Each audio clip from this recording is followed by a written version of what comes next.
Welcome back. Today I want to show you how to make these super gorgeous 3D fall plaid wax sills. They're super cute, super fun, and they're not that hard to make. So the first thing we need to do is make our leaf. So I've got some antique gold from my online shop, begoodslettering.com, and I'm pouring it on marble because marble has a great cooling property. I'm pressing it with the maple leaf stamp, pulling it up, and then I'm going to use scissors to kind of cut around the edge of the seal to get all the way around. That seems to be the easiest way to do it. So then I'm just basically left with the leaf and a little bit of extra around the edge.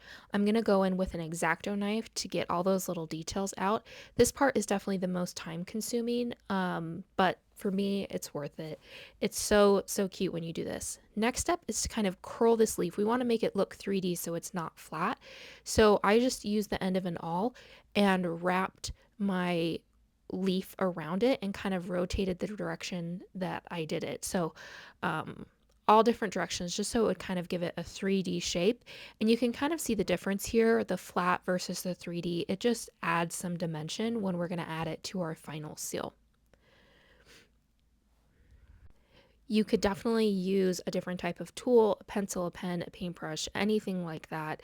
And you just want to bend it gently.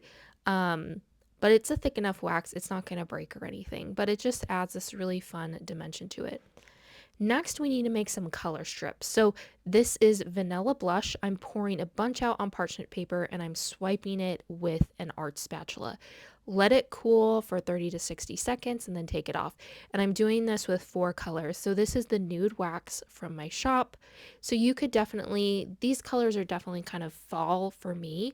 But you could even do more fall, some darker, deeper, rich tones. We've got this gold, which I love. And so you just want to get a bunch out and do a thin swipe.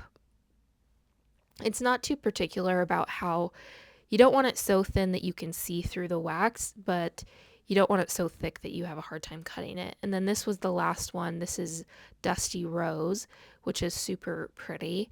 And we'll let this cool. And now we have all of our different colors. We need to cut them into strips.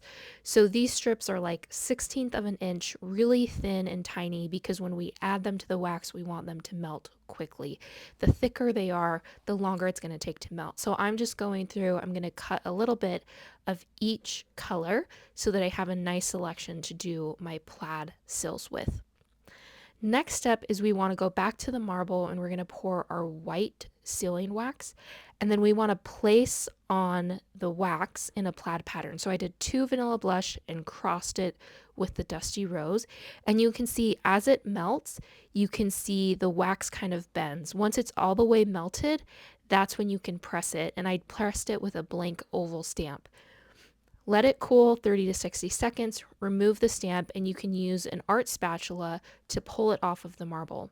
Next step is I'm going to trim all of that excess wax, the strips, off with a pair of scissors, and then I can use a lighter to go around and melt that wax so it will kind of fold into the rest of the wax. You do want to be careful here. I did have one sill that I got soot on because I got the flame kind of too close, and you can see I just got a little bit of wax on my finger, but it turned out okay. The other happy benefit of this design is when you do 2 vertical strips and 2 horizontal strips, it makes a really cute little scallop on your sill. And so it was such like, just, I wasn't planning that, but it looks so cute and just adds to the fall cuteness. We're going to use this clear micro precision tip Gorilla Glue. I'm going to put 1 drop on, and it's just tiny, but this glue is strong. It does not dry for quite a while. I left it overnight and now it's so strong. So it's gonna wiggle and move for a while, but it holds it in place. So you just want 1 drop in the middle, and then you can put your 3D leaf over the top. And I just love how this turned out. You've got the fall colors, plaid, a 3D leaf, and scallops all in one seal. It's so cute, perfect for fall. You could mix it up with different colors and designs. But follow along for more wax seal tips. Can't wait to share more with you.